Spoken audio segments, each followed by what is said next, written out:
Bu da aylık ortalama, bizim burada aylık giderimiz 20.000 TL. Ama ne yazık ki görüyorsunuz, konak bomboş. Burada hiçbir hareket yok. Ne giden var ne gelen var. 6-7 Ekim olayları durulurken üstüne bir de bu kayyum atamaları oldu. Ondan sonra bu darbe oldu. Tabii bunlar da buradaki ister istemez insanları, esnafı, vatandaşı etkileyecek şekilde büyük bir etken. Görüyorsun işte, bu da ortalama, biz burada nereden baksan 1 milyonun üzerinde burada bir yatırım yaptık. Ama ne yazık ki burayı 3 ay, 4 ay, bilemedim 5 ay gümbür gümbür çalıştırdık. Ondan sonra bu olaylar oldu. Olaylar olduktan sonra burada hiçbir hayat kalmadı. Daha önce biz burada 40 tane, 45 tane personel çalıştırıyorduk. Şimdi artık personel sayımız 3'e 5'e düşmüş. Biz burada kilidi vurduğumuz zaman bizim burada aylık giderimiz 20.000 TL. Bizim burada günlük giderimiz ortalama 1000 TL'ye yakın. Yani hiçbir gelir olmasa ne yapacağız? Nereye kadar dayanacağız?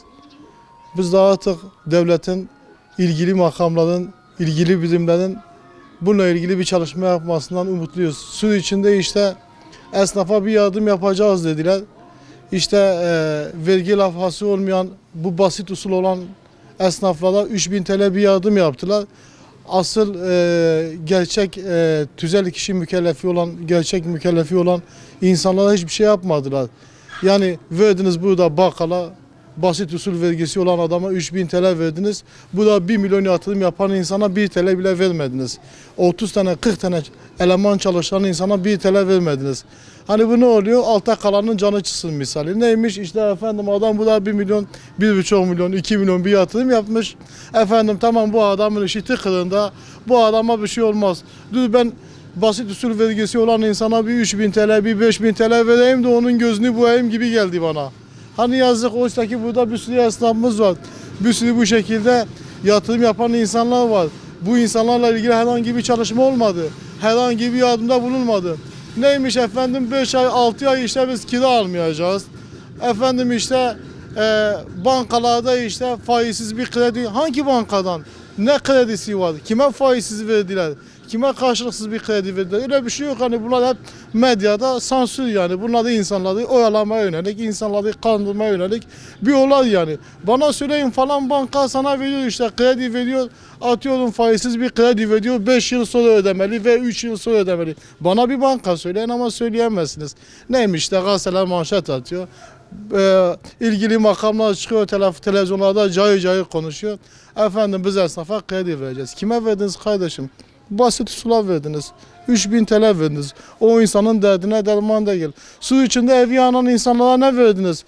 Eşyalarının karşılığında 5.000 TL, 4.700 TL para verdiniz. Allah'tan korkun ya. Bir çamaşır makinesi 1.500 TL, 2.000 TL. Bir buzdolabı 3.000 TL ya. Bir halı 500 TL ya.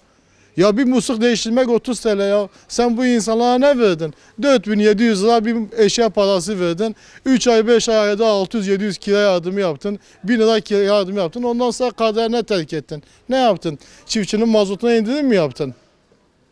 İşçinin derdine derman mı oldun? 1.300 lira asgari ücret veriyorsun. 1.300 lira kim geçinir ya? Ya bir çocuğun primasının bezi 20 TL, 30 TL, 40 TL ya. Bu suyun içine girişlerden polislerin kalkmasını istiyoruz. İnsanların refaha kavuşması istiyoruz. Yazık yani, biz de kilidi vuralım, kapatalım. 3-5 tane insan onları da kaderine mi terk edelim? Yazık, bu iş etme yazık, görsene işte bak. 1551 yılında yapılmış böyle 600 yıllık tarihi bir yer. Burada o kadar emek var. Burada o kadar şey var. Çınar ağaçlarımız 250-300 sene. Hani bırakalım bu ağaçları yaksınlar, buraları yıksınlar. Tarihimizle ilgili hiçbir şey görmeyelim mi? Atalarımızla ilgili hiçbir şey anlamayalım mı? Yani biz bu ülkenin refaha kavuşmasını istiyoruz. İlgili birimlerinin üst kademeye de gel, alt kademeye daha güzel yaptırımlar yapmasını umuyoruz hani.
Nereye gittin abi? Ulan abi arayacaktım, benim işim çıkmıştır gitmişsin. Ya senden ricam o yazıyı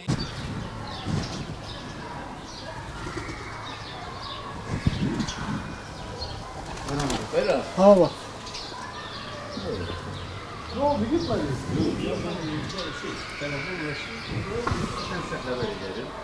Ben dedim bakıyorum, söyledi, bu da gerekeni söyledi. Evet. Bu hemen anahtarı aldım dedim, ben olmaz.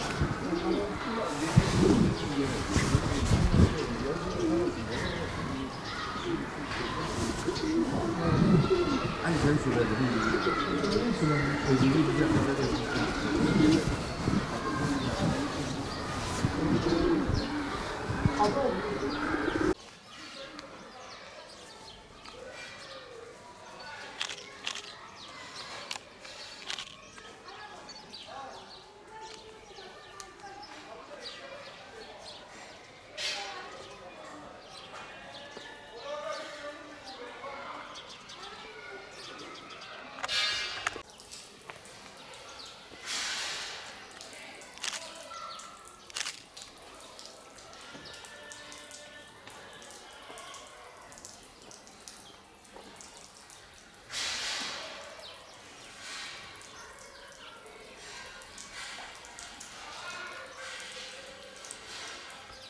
Ve geçen seneden beri işletiyoruz burayı.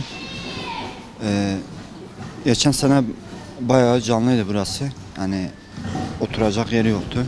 İşte o olaylardan dolayı biraz işlerimiz düştü diyelim.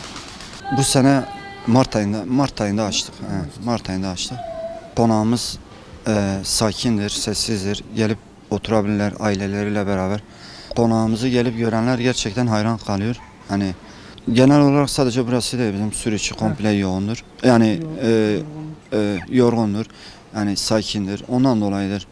İskender Paşa Konağı 1551 yılında Diyarbakır Valiliğine atanan ve 14 yıl burada valilik yapan Diyarbakır'ın 12. valisi İskender Paşa tarafından kendisi için ikametgah olarak yaptırılmıştır. Yapı hala kullanılmakta olup zemin artı bir katlıdır. Malzemesi taş olan yapı birbirine yapışık iki blok halinde tasarlanmış ve yapının doğu, batı ve güneyinde komşu yapılar yer almaktadır.